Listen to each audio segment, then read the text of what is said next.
Magandang araw po sa ating lahat. Ngayon po ay pinagdiriwang natin ang tinatawag na Araw ng Kagitingan or the Day of Valor. This was declared as such to Republic Act 3022, which was approved in April of 1961. So for many years, ito pong araw na ito, April 9, isang piyesta opisyal o holiday o walang trabaho sa Pilipinas, ay matagal-tagal na rin pong panahon natin ipinagdiriwang. And during the time of former President Cory Aquino, this was renamed as Araw ng Kagitingan. This day, this so-called Bataan Day. And they fused the celebration of the fall of Bataan and fall of Corregidor on May 6 into one celebration. And that is called Araw ng Kagitingan every April 9 of every year. That is why we are observing today nationwide this Day of Valor in order to commemorate the gallantry, the heroism, the courage of our heroes of the Second World War. At may mga nagsasabi po na mga kritiko ng pagdiriwang na ito na bakit daw tayo mga Pilipino ang hilig-hilig nating ipagdiwang ang pagkatalo, no? Because this used to be called the Fall of Bataan, no, on April 9, and the Fall of Corregidor, yung May 6. Actually, we are not celebrating our defeats, no? We are celebrating the greatness of our heroes who took a stand against the enemies, no, during the Second World War. We are not a people who are reveling on our defeats, no? But instead, we are commemorating the greatness, no, of the countless, the faceless and nameless Filipino soldiers who fought bravely the Japanese, no, during the Second World War. At ngayong araw po ay binibigyang halaga natin ang kagitingan, lalo na ngayong panahon ng pandemya, no? Sapagkat kung titingnan natin, ang mga karaniwang mamamayan ay magigiting rin. Ang mga lumalaban sa COVID, na mga doktor, na mga uniform personnel, na mga nurses, na mga health allied workers ay mga magigiting. Ang mga nanay na nag-aasikaso sa kanilang mga anak upang mapalaki sila ng mabuti at maayos na mga mamamayan ay mga magigiting na mamamayan. Ang mga nagtatrabahong mga tatay na sinusuong ang panganib kahit sa panahon na pwede silang magkasakit ng COVID ay mga magigiting na mga mamamayan. Ang mga mag-aaral na pilit na inaakma ang sarili sa bagong normal, sa isang uri ng pag-aaral na module lang ang gamit o gamit lang ang internet, ay mga magigiting na mga bata. Ang mga manggagawa, ang mga trabahador, ang mga mangingisda at mga magsasaka na nagsusumikap upang lumaban ng pareha sa buhay ay mga magigiting na mga mamamayan. Yan po yung pinapahalagahan natin ngayon. At kung titingnan natin po, ang araw ng Kagitingan na pinagdiriwang natin ngayon ay umusbong doon sa pag-uumpisa ng tinatawag na Death March. Alam niyo po, in the early morning of April 9, 1942, against the orders of General Douglas MacArthur, General Jonathan Wainwright, one American general who was in command of Luzon with the name of Major General Edward King Jr. surrendered some 76,000 soldiers, 64,000 of whom were Filipino soldiers and 12,000 were American soldiers. They were surrendered to the Japanese troops. Why? Because they were already famished. They were disease ridden. They were already starving. They were already emaciated.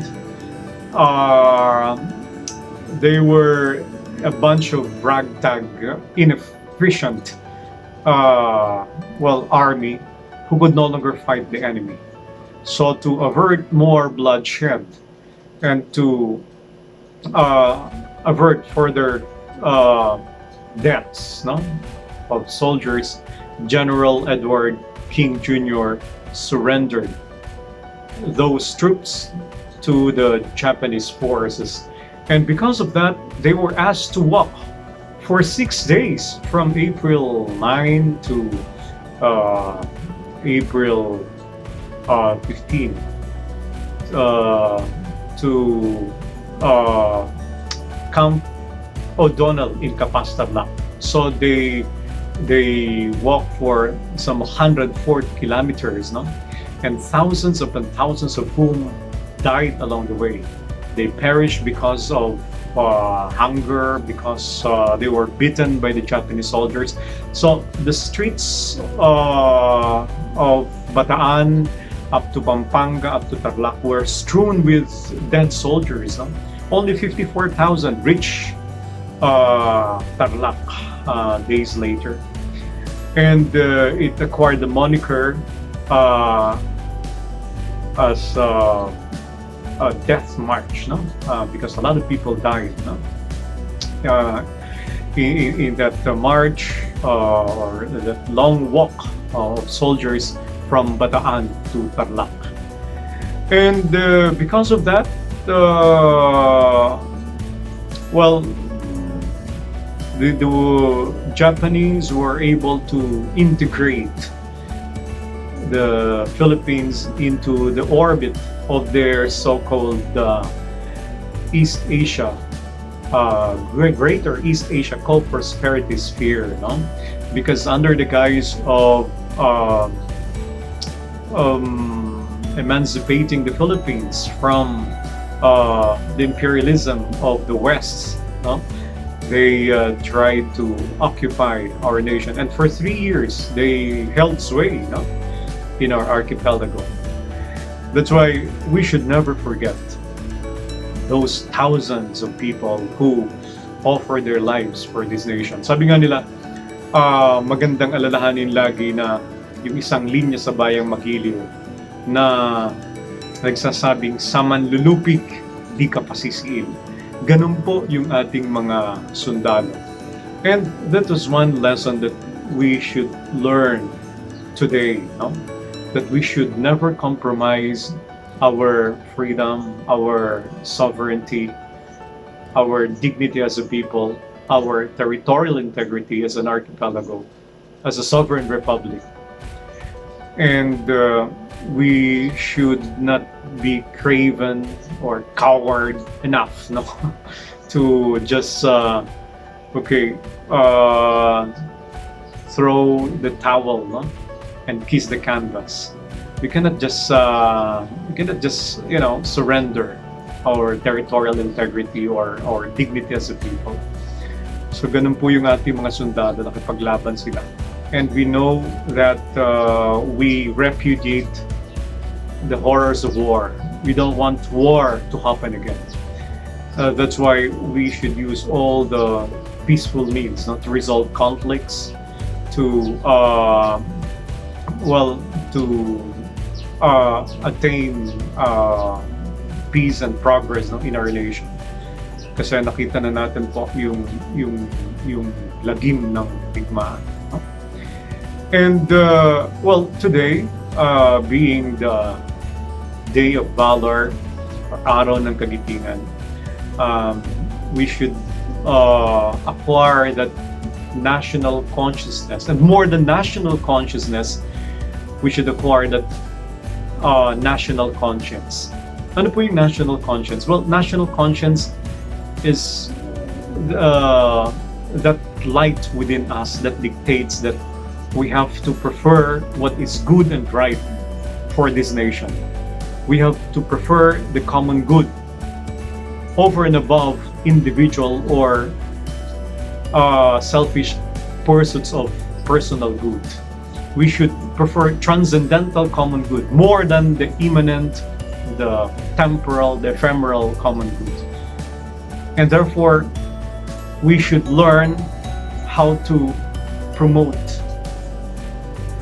what is right, what is truthful, what is good, and what is proper in our society. Mga kababayan, isang mabunying pagbati po mula sa pamahalaan panlalawigan ng Camarines Norte ngayong araw ng Kagitingan.